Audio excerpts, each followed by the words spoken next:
Un homme a regardé la tache de naissance sur mon poignet et m'a dit que j'étais censé être mort.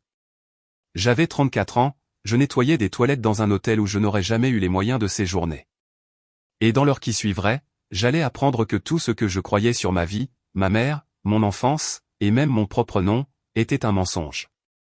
Je m'appelle Julien Moreau. Du moins, c'est le nom auquel j'ai répondu pendant 3 décennies. J'ai grandi dans un appartement de 2 pièces dans l'est de la ville.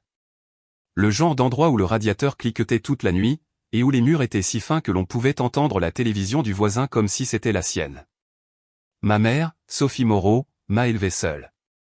Elle faisait des doubles services dans une usine textile, ses doigts toujours à vif à cause des machines à coudre industrielles, le dos courbé par des années passées penchées sur le tissu. Elle ne s'est jamais plainte, pas une seule fois. Elle travaillait simplement, rentrait à la maison, s'assurait que j'avais à dîner, et travaillait encore. Je n'ai jamais connu mon père. Quand j'étais encore assez jeune pour poser des questions, ma mère avait ce regard sur le visage, pas de la colère, quelque chose de pire, de la peur. Elle me disait qu'il était parti avant ma naissance, que ce n'était pas un homme bon, et que nous étions mieux sans lui. Au bout d'un moment, j'ai arrêté de poser des questions. Certaines portes restent fermées pour une raison, et j'ai appris très tôt que celle-ci en faisait partie. Ma mère est décédée il y a 3 ans. Cancer des ovaires. Elle s'est battue pendant 18 mois, et je l'ai vue passer d'une femme capable de porter 2 rouleaux de tissu sur 3 étages à quelqu'un qui ne pouvait pas soulever un verre d'eau. Les factures médicales ont englouti tout ce qu'elle avait économisé. À la fin, je cumulais 3 emplois juste pour empêcher les agents de recouvrement d'appeler pendant ces dernières semaines. Quand elle est partie, elle m'a laissé 2 choses, une petite boîte en carton qu'elle m'avait dit de ne jamais ouvrir, et ma sœur, Chloé. Chloé a 8 ans de moins que moi. Ce n'est pas ma sœur biologique. Ma mère l'a recueillie quand Chloé avait 7 ans, après que sa mère biologique a fait une overdose dans l'appartement du dessous. Il n'y a pas eu d'adoption formelle, pas de papier, juste ma mère arrivant un jour avec une petite fille terrifiée tenant un lapin en peluche et disant qu'elle resterait avec nous dorénavant. C'était ça, Sophie Moreau. Elle n'avait pas grand-chose, mais tout ce qu'elle avait, elle le partageait.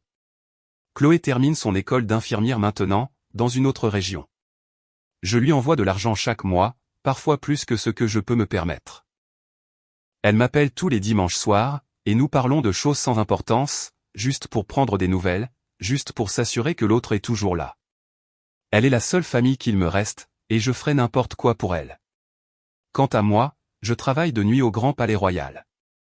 C'est l'un de ces hôtels où une seule nuit coûte plus cher que ce que je gagne en une semaine. Des lustres en cristal dans le hall, des orchidées fraîches sur chaque table, des clients qui portent des montres valant plus que mon appartement.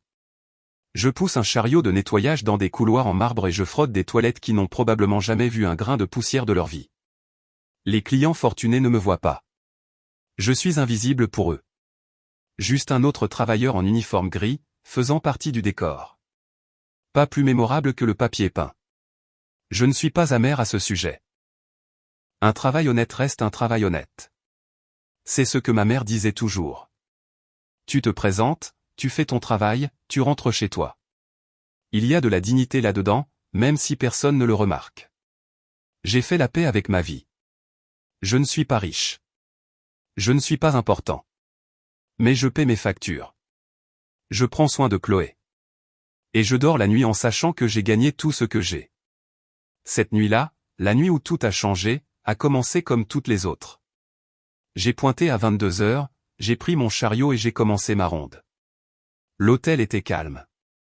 La plupart des clients étaient soit endormis, soit sortis à un gala de charité au centre-ville. Les seuls bruits étaient le ronronnement des machines à glace et le léger cliquetis de mes chaussures sur les sols en marbre. Vers 2 heures du matin, je nettoyais les toilettes près du bar du hall. C'est l'un de ces sanitaires qui sont plus beaux que les salons de la plupart des gens. Comptoir en marbre, robinetterie dorée, serviettes en tissu au lieu de papier. J'essuyais les lavabos quand j'ai remarqué quelque chose sur le sol près de la dernière cabine. Un portefeuille. En cuir marron, d'apparence coûteuse, le genre qui coûtait probablement plus cher que mon loyer mensuel. Je l'ai ramassé et ouvert, prévoyant de chercher une pièce d'identité pour pouvoir le rendre à la réception. À l'intérieur, j'ai trouvé 2800 € en billets de 100 € neufs, plusieurs cartes de crédit noir sans plafond de dépenses, un permis de conduire appartenant à un certain Antoine Delacroix, un homme âgé aux cheveux argentés et aux yeux perçants et glissé derrière l'argent, une photographie. La photo m'a figé sur place.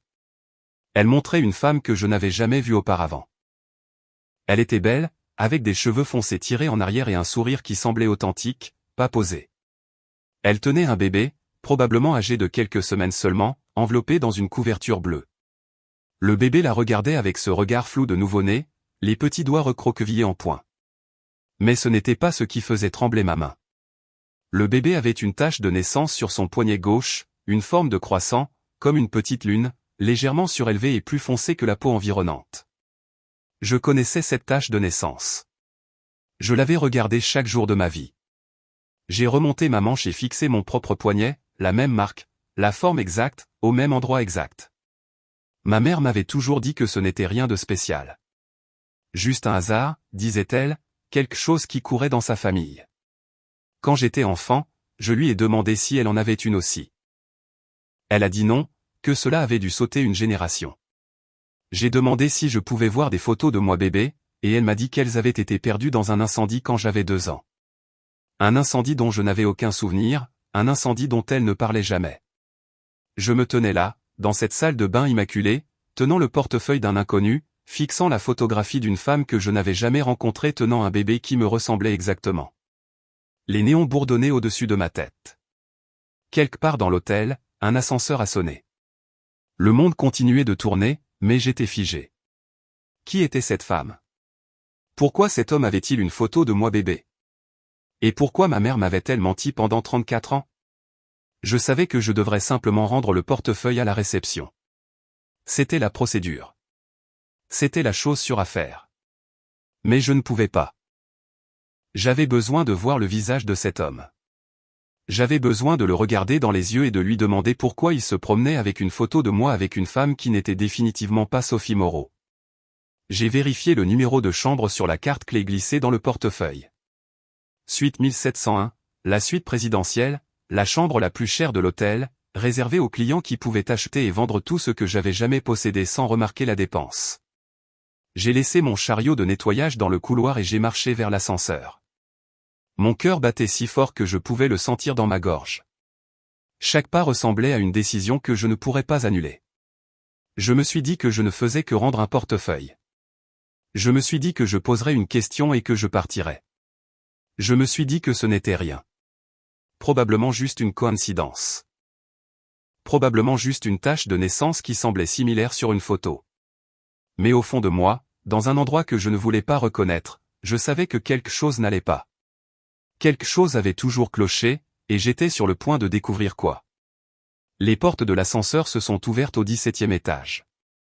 Le couloir était silencieux, recouvert d'une moquette bordeaux profond, bordé de peinture à l'huile qui coûtait probablement plus cher que ce que je gagnerais dans une vie. J'ai marché jusqu'au bout et je me suis tenu devant la suite 1701. J'ai levé la main pour frapper, et j'ai hésité. Et si j'avais tort? Et si ce n'était rien? Et si je frappais à cette porte et me ridiculisais, perdais mon travail, gâchais tout pour une photo qui ne signifiait rien? Mais ensuite, j'ai pensé à cette boîte que ma mère m'avait laissée.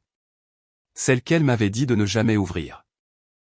Celle que j'avais gardée sur l'étagère supérieure de mon placard pendant 3 ans, respectant ses souhaits même après son départ.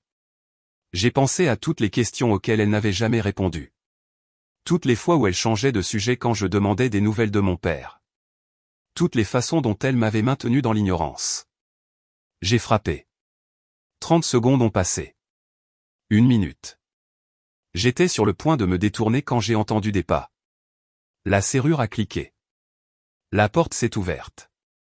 Antoine Delacroix se tenait devant moi en peignoir de soie, ses cheveux argentés légèrement ébouriffés, le visage plissé par l'irritation d'être dérangé à cette heure. Il m'a regardé comme les gens riches regardent toujours les travailleurs en uniforme. À travers moi, pas vers moi. J'ai levé le portefeuille. Vous avez fait tomber ceci, monsieur, dans les toilettes en bas. Son expression a changé. L'irritation s'est estompée, remplacée par quelque chose que je ne pouvais pas tout à fait lire. Il a pris le portefeuille, l'a ouvert et a vérifié le contenu. Puis ses yeux se sont posés sur la photographie. Son visage est devenu pâle. Il a levé les yeux vers moi, m'a vraiment regardé pour la première fois, et j'ai vu la reconnaissance poindre dans ses yeux. Mais ce n'était pas la reconnaissance de voir un employé d'hôtel qu'il avait croisé dans le couloir. C'était quelque chose de plus profond, quelque chose qui a fait trembler ses mains. Avant que je puisse réagir, il a saisi mon poignet gauche. Sa poigne était étonnamment forte pour un homme de son âge. Il a remonté ma manche et a fixé la tache de naissance, son souffle devenant court et saccadé. « Où avez-vous eu cela ?» Sa voix était à peine un murmure. « Je suis né avec, ai-je dit. » Il n'a pas lâché prise. Ses yeux sont passés de la tache de naissance à mon visage, cherchant quelque chose. Quoi qu'il ait trouvé, cela a fait disparaître complètement la couleur de ses joues. « C'est impossible, a-t-il dit. Vous étiez censé être mort. Ils m'ont dit que vous étiez mort avec elle. » Le couloir a basculé. Le tapis bordeaux semblait pulser sous mes pieds. J'entendais ces mots, mais ils n'avaient aucun sens. Ils ne pouvaient pas avoir de sens. « Je ne sais pas de quoi vous parlez », ai-je réussi à dire. Antoine Delacroix m'a regardé, les larmes aux yeux. Et à cet instant, j'ai vu quelque chose que je ne m'attendais jamais à voir sur le visage d'un inconnu, de la reconnaissance, du chagrin et de l'espoir. « Entrez », a-t-il dit, la voix brisée. « Je dois vous dire quelque chose. Je dois tout vous dire. » Il m'a tiré à l'intérieur de la suite et a verrouillé la porte derrière nous. Et juste comme ça, la vie que j'avais connue pendant 34 ans a pris fin. Tout ce que je pensais comprendre sur qui j'étais et d'où je venais était sur le point de s'effondrer. Et rien, ni mon travail, ni mon appartement, ni même mon propre nom ne serait plus jamais pareil. La suite était plus grande que n'importe quel appartement dans lequel j'avais vécu. Des fenêtres du sol au plafond donnaient sur la ligne d'horizon de la ville, les lumières scintillant comme des diamants éparpillés contre le ciel sombre. Un lustre en cristal pendait au plafond, projetant une lumière douce sur des meubles qui semblaient appartenir à un musée. Il y avait un piano à queue dans le coin, une cheminée en marbre et des fleurs fraîches sur chaque surface. L'air sentait l'eau de Cologne coûteuse et la vieille fortune. Je suis resté juste à l'entrée, soudainement conscient de mon décalage. Mon uniforme gris était froissé par un long service. Mes chaussures étaient éraflées. Mes mains sentaient encore légèrement les produits chimiques de nettoyage que j'utilisais 20 minutes plus tôt. Je n'avais pas ma place dans une pièce comme celle-ci. Je ne l'avais jamais eue. Antoine Delacroix est passé devant moi sans parler. Il s'est dirigé vers un bar près de la fenêtre et s'est versé un verre d'une main tremblante. Le liquide ambré a débordé du verre, mais il n'a pas semblé le remarquer. Il en a bu la moitié d'une traite, puis a posé le verre et a regardé la ville. J'ai attendu. Je ne savais pas quoi faire d'autre. Le silence s'étirait entre nous, lourd et étouffant. Je pouvais entendre mon propre rythme cardiaque. Je pouvais sentir la sueur se former sur mes paumes. Chaque instinct me disait de partir, de retourner à mon chariot de nettoyage, de prétendre que cette nuit n'avait jamais eu lieu. Mais mes pieds ne voulaient pas bouger. Cette photographie était gravée dans mon esprit, le visage de cette femme, la tache de naissance de ce bébé, et je savais que je ne pouvais pas partir sans réponse. Finalement, Antoine s'est tourné vers moi. Ses yeux étaient rouges, et de près, je pouvais voir les lignes profondes gravées sur son visage. C'était un homme qui avait connu le chagrin, qui avait porté quelque chose de lourd pendant très longtemps. « Quel âge avez-vous » a-t-il demandé. « 34 ans. » Il a fermé les yeux brièvement comme si le nombre lui causait une douleur physique. « Et la femme qui vous a élevé ? Quel était son nom ? » Sophie Moreau. « C'était ma mère. » « Était ? » ?»« Elle est morte il y a 3 ans. Cancer. » Antoine a hoché la tête lentement, traitant cette information. « Vous a-t-elle jamais parlé de votre père ? » Elle a dit qu'il était parti avant ma naissance. Elle a dit que ce n'était pas un homme bon et que nous étions mieux sans lui. Un bruit étrange s'est échappé de la gorge d'Antoine. Quelque chose entre un rire et un sanglot. Bien sûr qu'elle a dit ça. Elle devait dire quelque chose. Elle devait vous protéger. Me protéger de quoi ? Il n'a pas répondu immédiatement. Au lieu de cela, il a marché vers le canapé et s'est assis lourdement comme un homme 2 fois plus âgé. Il m'a fait signe de m'asseoir en face de lui, et je l'ai fait, me perchant sur le bord d'une chaise qui coûtait probablement plus de 3 mois de mon salaire. « Avant de vous dire quoi que ce soit, » a dit Antoine, « j'ai besoin que vous compreniez quelque chose. Ce que je vais dire semblera impossible. Cela ressemblera aux divagations d'un vieil homme fou, mais je vous jure, sur tout ce qu'il me reste, que c'est la vérité. » J'ai hoché la tête, ne faisant pas confiance à ma voix. Antoine a fouillé dans la poche de son peignoir et a sorti la photo du portefeuille. Il l'a tenue doucement comme si elle pouvait s'effriter dans ses mains. Cette femme, a-t-il dit, était ma femme. Son nom était Isabelle. Nous avons été mariés pendant 6 ans avant qu'elle ne meure. Elle était la personne la plus gentille que j'ai jamais connue. Elle faisait du bénévolat dans des hôpitaux pour enfants. Elle donnait à chaque œuvre de charité qui croisait son chemin. Elle faisait en sorte que tout le monde autour d'elle se sente important. Sa voix s'est brisée, et il a fait une pause pour se reprendre. Nous avons essayé pendant des années d'avoir un enfant. Isabelle voulait être mère plus que tout au monde. Quand elle est finalement tombée enceinte, nous avons pensé que c'était un miracle. Nous avons décoré une chambre d'enfant. Nous avons choisi des prénoms. Nous avons fait des projets pour l'avenir.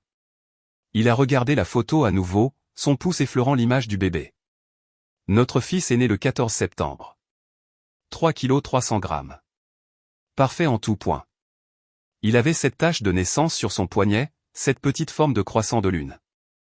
Les médecins ont dit que c'était inoffensif, juste une petite marque unique qui serait avec lui toute sa vie. Antoine a levé les yeux pour rencontrer les miens. Nous l'avons nommé Julien. Julien Delacroix. La pièce a semblé basculer. J'ai agrippé les accoudoirs de la chaise pour me stabiliser.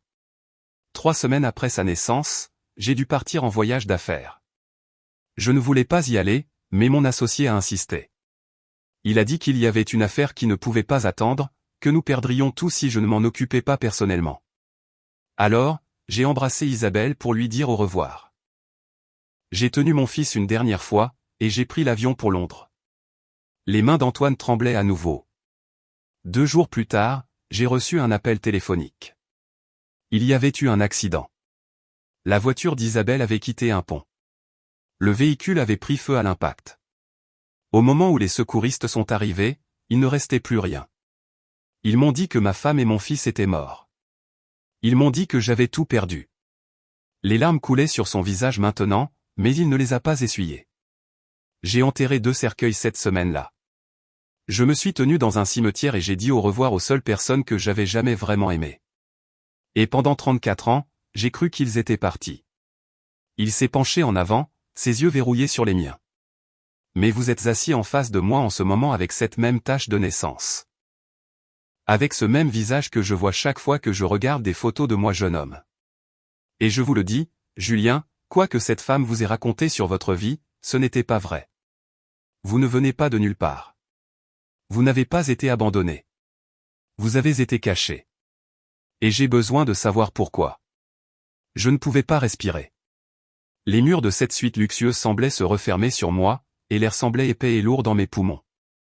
Cet homme, l'étranger dans son peignoir de soie avec des larmes coulant sur son visage, me disait que toute ma vie était une fabrication. Que la femme qui m'avait élevé, qui s'était tuée à la tâche, qui m'avait tenu la main quand j'étais malade et m'avait poussé à rester à l'école, n'était pas ma mère. Vous avez tort, ai-je dit, ma voix sortant plus dure que je ne l'avais voulu. Je ne sais pas qui vous pensez que je suis, mais Sophie Moreau était ma mère. Elle m'a élevé. Elle a tout sacrifié pour moi. Vous ne pouvez pas vous asseoir là et me dire qu'elle mentait. Antoine n'a pas tressailli face à ma colère. Il m'a juste regardé avec ses yeux fatigués et usés par le chagrin. Je ne dis pas qu'elle ne vous aimait pas. Je ne dis pas qu'elle ne vous a pas bien élevé. Mais réfléchissez-y, Julien. Réfléchissez vraiment.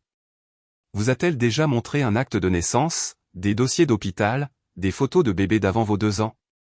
J'ai ouvert la bouche pour argumenter, mais les mots sont morts dans ma gorge. Elle ne l'avait pas fait. Chaque fois que j'avais posé des questions sur ma petite enfance, elle avait changé de sujet. Chaque fois que j'avais voulu voir des photos, elle m'avait parlé de l'incendie qui les avait détruites. Un incendie dont je n'avais aucun souvenir, un incendie qui avait commodément effacé toute trace de mes 2 premières années sur Terre. La femme sur cette photo, a continué Antoine, vous tenez 3 semaines après votre naissance. J'ai pris cette photo moi-même. Je me souvenais du moment exact. Isabelle était assise près de la fenêtre dans la chambre du bébé, et la lumière de l'après-midi tombait sur son visage, et elle avait l'air si heureuse, plus heureuse que je ne l'avais jamais vue. Il s'est levé et a marché vers une mallette posée sur le bureau près de la fenêtre. Il l'a ouverte et a sorti un dossier cartonné épais de documents et de photographies. J'ai passé 34 ans à essayer de comprendre ce qui s'est passé cette nuit-là. J'ai engagé des détectives privés. J'ai payé des avocats pour fouiller dans les archives. Je n'ai jamais cru à l'histoire officielle. Pas complètement. Le timing était trop commode. Les circonstances étaient trop propres. Il m'a tendu le dossier. Je l'ai pris avec des doigts engourdis. Que voulez-vous dire par trop commode? Antoine s'est rassis, et quand il a parlé à nouveau, sa voix était plus dure. Il y avait de la colère sous le chagrin maintenant, une vieille colère qui mijotait depuis des décennies. Mon associé à l'époque était un homme nommé Henri Lefebvre. Nous avons construit notre entreprise ensemble à partir de rien. Commencé dans un garage avec de l'argent emprunté pour en faire l'une des plus grandes entreprises manufacturières du pays. Mais Henri n'a jamais été satisfait de la moitié. Il voulait tout. J'ai feuilleté le dossier. Documents financiers, dépôts légaux, coupures de journaux avec des titres sur des procès d'entreprise et des prises de contrôle hostiles. Quelques semaines avant la mort d'Isabelle, elle est venue me voir avec des inquiétudes. Elle avait trouvé des irrégularités dans les livres de compte de l'entreprise. De l'argent transféré vers des comptes qu'elle ne reconnaissait pas, des contrats avec des entreprises qui ne semblaient pas exister. C'était une femme intelligente, plus intelligente que moi à bien des égards, et elle savait que quelque chose n'allait pas, la mâchoire d'Antoine s'est serrée. Je lui ai dit de ne pas s'inquiéter à ce sujet. Je lui ai dit que je m'en occuperais une fois que le bébé serait plus grand, une fois que les choses se seraient calmées. J'étais tellement concentré sur le fait d'être un nouveau père que je ne l'ai pas prise au sérieux, et cette décision m'a tout coûté. Vous pensez que cet Henri Lefebvre a quelque chose à voir avec l'accident? Je ne le pense pas, je le sais. Mais je n'ai jamais pu le prouver. La police a conclu à un accident. La compagnie d'assurance a payé. Tout le monde est passé à autre chose sauf moi. Il a pointé le dossier dans mes mains. Après la mort d'Isabelle, je me suis effondré. Je ne pouvais pas manger. Je ne pouvais pas dormir. Je ne pouvais me concentrer sur rien. Henri a utilisé ce temps pour consolider son pouvoir. Il a convaincu le conseil d'administration que j'étais instable, que je devais prendre du recul pour ma propre santé. Le temps que je réalise ce qui se passait, il avait pris le contrôle de l'entreprise. Tout ce que Isabelle et moi avions construit ensemble, il l'a volé. Pendant que je faisais mon deuil. J'ai baissé les yeux sur une photographie dans le dossier. Elle montrait un Antoine plus jeune debout à côté d'un homme aux yeux froids et au sourire de politicien, Henri Lefebvre. Mais rien de tout cela n'explique comment je me suis retrouvé avec Sophie Moreau. Antoine a hoché la tête lentement. C'est la pièce que je n'ai jamais pu comprendre. Sophie Moreau travaillait comme femme de chambre dans notre domaine. Elle était là quand Isabelle était enceinte. Quand vous êtes né, elle était calme, restait dans son coin, mais Isabelle l'aimait bien, lui faisait confiance. Mon sang s'est glacé. Ma mère travaillait pour vous? Elle est partie sans préavis 3 jours avant l'accident, a disparu complètement. Je n'y ai pas pensé à l'époque. Le personnel allait et venait, mais maintenant je comprends. Isabelle devait savoir qu'elle était en danger. Elle a dû vous donner à Sophie pour vous garder en sécurité. La réalisation s'est abattue sur moi comme une vague. Ma mère n'a pas abandonné son travail. Elle fuyait. Elle fuyait avec moi. Antoine s'est penché en avant, ses yeux brûlants d'intensité. Quelqu'un a dit à Isabelle ce qui se préparait. Quelqu'un lui a donné assez d'avertissements pour vous sauver.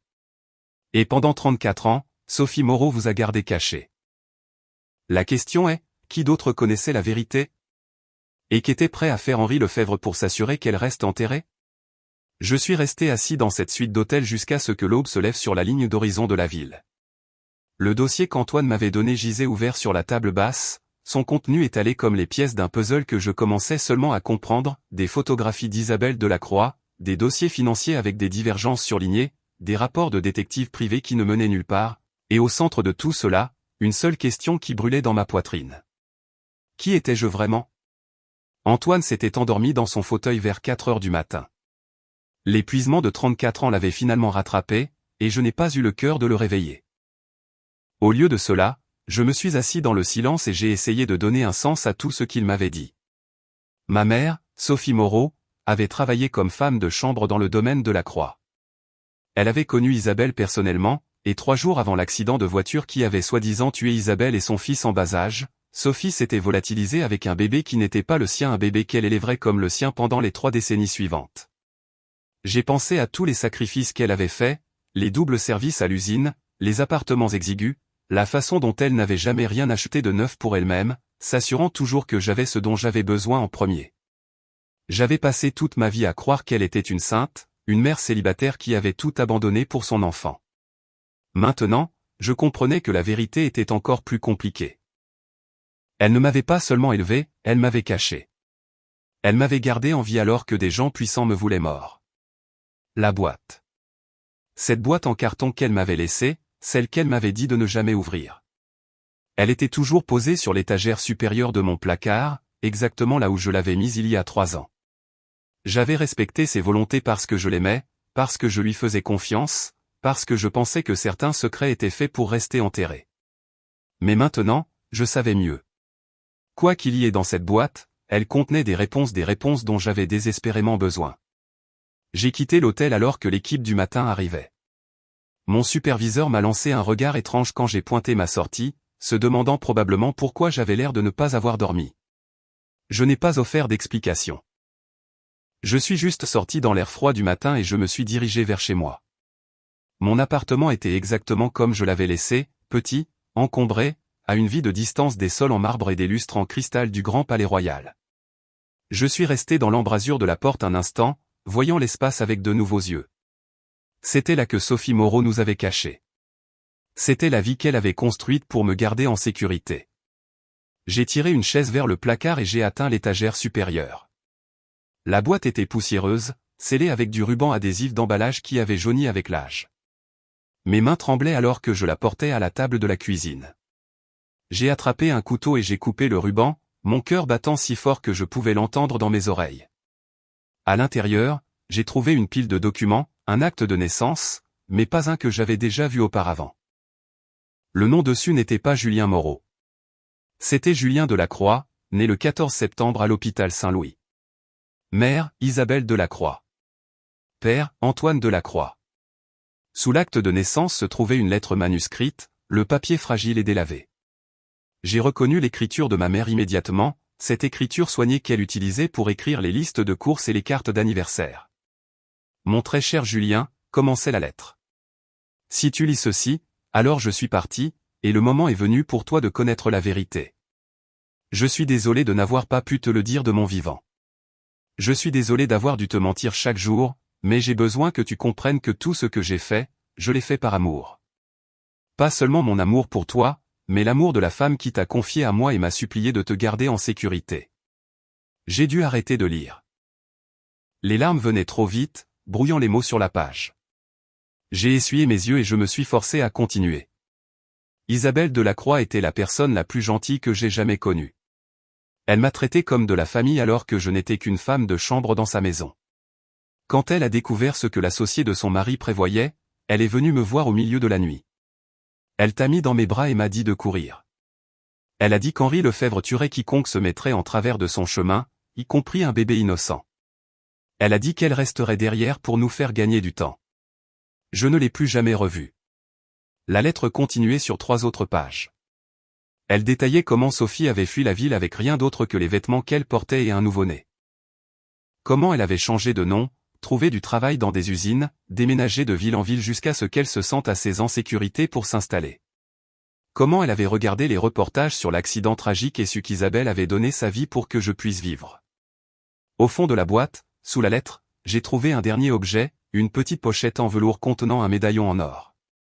Je l'ai ouvert avec précaution. À l'intérieur se trouvait une minuscule photographie d'Isabelle Delacroix me tenant et de l'autre côté une inscription, « Pour mon fils, puisses-tu toujours savoir à quel point tu as été aimé. » J'ai appelé Antoine cet après-midi-là. Ma voix était stable maintenant, ma résolution endurcie par tout ce que j'avais lu. J'ai trouvé des preuves, lui ai-je dit. Des lettres, des documents, tout ce dont nous avons besoin.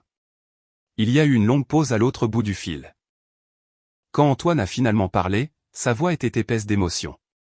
Alors il est temps. Il est temps de faire payer Henri Lefebvre pour ce qu'il a fait. Dites-moi ce que vous voulez que je fasse. Revenez à l'hôtel ce soir. Apportez tout. Nous allons finir ça ensemble. J'ai raccroché le téléphone et j'ai regardé mon petit appartement une dernière fois. L'homme qui avait vécu ici hier était parti. À sa place se tenait quelqu'un de nouveau, quelqu'un avec un nom, une histoire et un but. Henri Lefebvre avait volé ma famille, mon héritage et 34 ans de ma vie. Maintenant, j'allais tout reprendre. Les 72 heures suivantes sont passées plus vite que tout ce que j'avais jamais vécu. Antoine avait passé des décennies à se préparer pour ce moment, rassemblant des preuves, montant un dossier, attendant la seule pièce qu'il pensait ne jamais trouver, moi, un témoin vivant du crime original d'Henri Lefebvre, le fils qui était censé être mort. La première étape a été le test ADN. Antoine avait gardé une mèche de cheveux de l'hôpital, une minuscule boucle coupée sur ma tête le jour de ma naissance. Il l'avait préservée dans une enveloppe scellée pendant 34 ans, ne sachant jamais si cela aurait de l'importance un jour. Maintenant, cela importait plus que tout. Nous avons envoyé des échantillons à 3 laboratoires différents en utilisant des noms différents, nous assurant qu'il ne pourrait y avoir aucun doute sur les résultats. Pendant que nous attendions, Antoine m'a montré toute l'étendue de ce qu'Henri Lefebvre avait fait. Les preuves remplissaient une pièce entière de sa suite, des boîtes empilées du sol au plafond, chacune contenant une autre pièce du puzzle. Des dossiers financiers montrant des millions de dollars détournés vers des comptes offshore, des déclarations de témoins d'anciens employés qui avaient été payés pour garder le silence, des rapports de médecins légistes qui contredisaient la cause officielle du décès. Et au centre de tout cela, un modèle de corruption si profond qu'il touchait des juges, des politiciens et des responsables de l'application des lois dans 3 régions. Je ne pouvais pas agir contre lui sans preuve que vous existiez, a expliqué Antoine. Tout le reste pouvait être expliqué. Henri a des avocats spécialisés pour faire disparaître les problèmes. Mais on ne peut pas faire disparaître une personne vivante. Pas quand cette personne est l'héritier légitime de la moitié de tout ce qu'il a volé. Les résultats ADN sont revenus le 3e jour. Les 3 laboratoires ont confirmé la même chose. J'étais une correspondance génétique à 99,97% avec Antoine Delacroix. Le fils qu'il avait enterré il y a 34 ans n'avait jamais été dans ce cercueil. J'étais vivant. J'étais réel. Et j'étais sur le point de devenir le pire cauchemar d'Henri Lefebvre. Les avocats d'Antoine ont agi rapidement après cela. Ils ont déposé des documents auprès des tribunaux, établissant mon identité et ma revendication sur le domaine Delacroix. Ils ont contacté les enquêteurs de la police judiciaire qui montaient un dossier séparé contre Industrie Lefebvre depuis des années, et ils ont organisé une rencontre avec une journaliste de l'un des plus grands journaux du pays, une femme nommée Claire Dubois, qui avait fait carrière en exposant les criminels d'entreprise. J'ai rencontré Claire dans une salle de conférence d'un cabinet d'avocats du centre-ville. Elle avait l'œil vif et était sceptique, exactement le genre de personne qui ne publierait rien sans preuve solide comme le roc.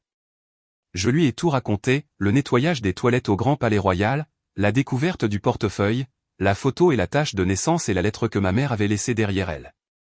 Je lui ai montré les documents, les résultats ADN, les preuves qu'Antoine avait rassemblées pendant 3 décennies. Quand j'ai fini, elle s'est adossée à sa chaise et a laissé échapper un long soupir. C'est la plus grande histoire que j'ai jamais vue, a-t-elle dit. Si même la moitié de ce que vous me dites est vrai, Henri Lefebvre va aller en prison pour le reste de sa vie. Tout est vrai, ai-je dit. Chaque mot. L'histoire a éclaté un dimanche matin. À la une, en haut de page, avec un titre qui a envoyé une onde de choc à travers le monde des affaires, l'héritier d'un milliardaire revient d'entre les morts. De nouvelles preuves pointent vers le meurtre et la fraude. À midi, toutes les chaînes d'information du pays couvraient l'événement. Le soir, la police était arrivée au manoir d'Henri Lefebvre avec un mandat d'arrêt. J'ai regardé les images depuis la suite d'Antoine.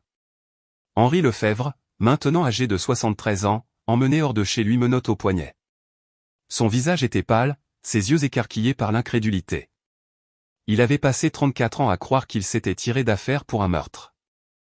Il avait bâti un empire sur les tombes de ma mère et de la femme qui m'avait élevé, et maintenant tout s'effondrait autour de lui. Le procès a duré 4 mois. Les procureurs ont présenté des preuves de fraude, de détournement de fonds, de complot pour commettre un meurtre et d'entrave à la justice. D'anciens employés ont témoigné de menaces et de pots de vin. Des experts financiers ont retracé l'argent qu'Henri avait volé à travers un labyrinthe de sociétés écrans et de comptes offshore. Et j'ai pris la barre pour raconter mon histoire, pour regarder l'homme qui avait détruit ma famille dans les yeux et lui faire savoir qu'il avait échoué. Henri Lefebvre a été reconnu coupable de tous les chefs d'accusation. Le juge l'a condamné à la prison à vie sans possibilité de libération conditionnelle. Il est mort dans sa cellule 8 mois plus tard, seul et oublié, tandis que l'empire qu'il avait construit était démantelé et rendu à ses propriétaires légitimes. La fortune de la Croix, gelée pendant des décennies dans des batailles juridiques et des manœuvres d'entreprise, a finalement été libérée. 395 millions. J'ai lu le nombre 3 fois avant de réaliser. Le garçon qui avait grandi en comptant les centimes, qui avait nettoyé des toilettes pour le salaire minimum, qui avait envoyé chaque dollar disponible à sa sœur pour qu'elle puisse finir l'école d'infirmière, était maintenant l'un des hommes les plus riches de la ville. Mais assis dans ce bureau d'avocat, fixant les documents qui allaient changer ma vie pour toujours, je ne me sentais pas riche. Je sentais le poids de 2 femmes qui avaient tout donné pour me garder en vie. Et je savais exactement ce que je devais faire avec la fortune qu'elles avaient tant sacrifiée pour protéger. Le matin après le verdict, je suis retourné au Grand Palais Royal. Je n'étais pas obligé. J'aurais pu envoyer quelqu'un récupérer mes affaires. J'aurais pu m'éloigner de cette vie sans regarder en arrière. Mais j'avais besoin de le voir une dernière fois. J'avais besoin de me souvenir de qui j'étais avant que tout ne change. Mon superviseur a semblé confus quand je suis entré par l'entrée des employés. Il avait vu les nouvelles comme tout le monde. Il savait que l'agent d'entretien qui travaillait de nuit valait maintenant plus que l'hôtel lui-même. Mais j'ai juste souri et demandé si je pouvais avoir quelques minutes seul dans le placard à fourniture où je gardais mon chariot de nettoyage. Je me suis tenu dans cette petite pièce, entouré de serpillières, de seaux et de bouteilles de désinfectant. L'odeur du nettoyant industriel emplissait mes narines, la même odeur qui s'était accrochée à mes vêtements pendant des années. C'était là que j'avais commencé chaque service, chargeant mon chariot, me préparant pour une autre nuit de travail invisible. J'ai passé ma main le long de la poignée du chariot et j'ai pensé à toutes les toilettes que j'avais frottées, tous les sols que j'avais lavés, tous les clients riches qui avaient regardé à travers moi comme si je n'existais pas. Je n'avais pas honte de ce travail. Je ne le serai jamais. Un travail honnête reste un travail honnête. C'est ce que Sophie Moreau m'avait appris, et c'était une leçon que je porterais pour le reste de ma vie. Mais je comprenais aussi maintenant qu'elle m'avait appris quelque chose d'encore plus important. Elle m'avait appris que l'amour signifie le sacrifice. Que protéger quelqu'un signifie parfois tout abandonner, même la vérité. Mon premier acte en tant qu'homme riche a été de rembourser chaque dette que Sophie avait laissée derrière elle. Les factures médicales qui m'avaient hanté pendant 3 ans, les avis de recouvrement qui s'étaient empilés durant ces derniers mois, tout cela a disparu avec un seul appel téléphonique. Ensuite, j'ai acheté l'immeuble où nous avions vécu, celui avec les murs fins et le radiateur bruyant, et je l'ai transformé en logements abordables pour les mères célibataires et leurs enfants. Je l'ai nommé la maison de Sophie. Mon deuxième acte a été de créer la Fondation Isabelle Delacroix. Elle fournit un soutien aux victimes de violences domestiques et de crimes d'entreprise, aux personnes qui ont été écrasées par des hommes puissants qui pensent être au-dessus des lois. Chaque année, la Fondation accorde des bourses à des jeunes qui ont surmonté des circonstances impossibles. La première bénéficiaire était une jeune femme de l'Est de la ville qui me rappelait moi-même, travaillant 3 emplois tout en essayant de finir l'école. Mon troisième acte fut pour Chloé. Ma sœur, la fille que Sophie avait recueillie quand elle n'avait rien, a obtenu son diplôme d'infirmière sans un centime de dette. J'étais là dans le public quand elle a traversé l'estrade, et j'ai pleuré plus fort que je n'avais pleuré depuis le jour où nous avions enterré notre mère. Après la cérémonie, je lui ai remis les clés d'une maison dans un quartier sûr avec de bonnes écoles, un endroit où elle pourrait construire une vie sans se soucier du loyer ou des factures, ou de savoir si elle aurait assez à manger. Elle m'a serré si fort que je ne pouvais plus respirer. « Tu n'avais pas à faire ça », a-t-elle chuchoté. « Si, je le devais », lui ai-je dit. C'est ce que fait la famille. Antoine et moi nous sommes rapprochés dans les mois qui ont suivi.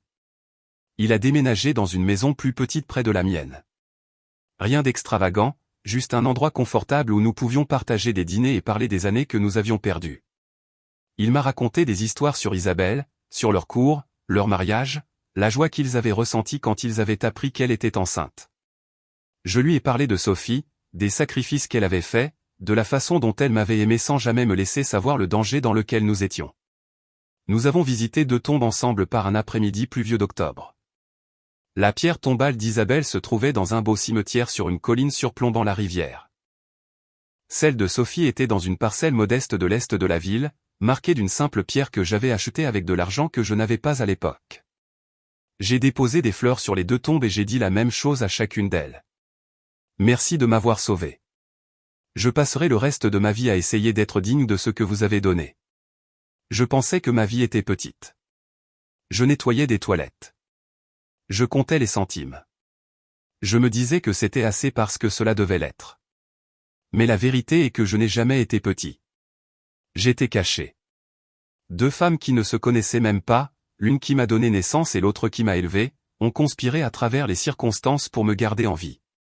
Elles ont regardé un bébé sans défense et ont décidé que sa vie valait plus que leur propre confort, leur propre sécurité, leur propre avenir. Isabelle Delacroix m'a donné la vie et a ensuite donné sa vie pour la protéger. Sophie Moreau m'a donné une enfance, une fondation et un ensemble de valeurs qu'aucune somme d'argent ne pourrait jamais remplacer. Je suis qui je suis grâce à elles deux. Et chaque jour où je me réveille dans un monde qui a essayé de m'effacer, je porte leur amour avec moi comme une armure. Je m'appelle Julien Delacroix. Pendant 34 ans, je ne le savais pas. J'ai répondu à un nom différent, vécu une vie différente, cru une histoire différente. Mais les noms ne font pas de nous ce que nous sommes. Les gens qui nous aiment le font. Les sacrifices qu'ils font le font. La vérité, même quand elle met des décennies à faire surface, le fait. J'étais censé être mort. Un homme puissant a décidé qu'un bébé de 3 semaines était une menace pour ses ambitions, et il a essayé de m'effacer du monde. Il a échoué parce que l'amour est plus fort que l'avidité. Parce que le courage est plus fort que la peur. Parce que deux femmes ordinaires ont regardé une situation extraordinaire et ont choisi d'être des héroïnes.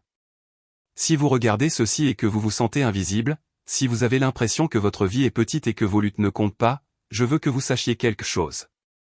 Vous comptez. Votre histoire compte. Et parfois, les plus grandes transformations viennent des plus petits moments. Un portefeuille tombé, une photographie délavée, une tache de naissance qui a refusé de rester cachée. Vous ne savez jamais quand tout va changer. Vous ne savez jamais quand la vérité va vous trouver. Tout ce que vous pouvez faire, c'est continuer à vous présenter, continuer à travailler, continuer à être le genre de personne qui rend le portefeuille d'un inconnu même quand personne ne regarde. C'est qui j'étais la nuit où ma vie a changé pour toujours. Et c'est qui je continuerai d'essayer d'être, peu importe combien de zéros il y a sur mon compte en banque. Merci d'avoir écouté mon histoire. Si elle vous a touché, si elle vous a fait penser aux personnes qui se sont sacrifiées pour vous, si elle vous a rappelé que vos circonstances ne définissent pas votre destin, alors j'espère que vous partagerez cette vidéo avec quelqu'un qui a besoin de l'entendre. Laissez un commentaire ci-dessous et parlez-moi de la personne qui a changé votre vie. J'aimerais entendre votre histoire aussi.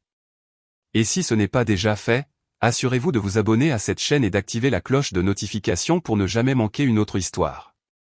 Nous avons tellement d'autres voyages incroyables à partager et je veux que vous soyez là pour chacun d'eux. Jusqu'à la prochaine fois, souvenez-vous de ceci. Vous n'êtes pas votre travail. Vous n'êtes pas votre compte en banque. Vous êtes la somme de toutes les personnes qui vous ont aimé. Et cela vous rend plus riche que vous ne le serez jamais.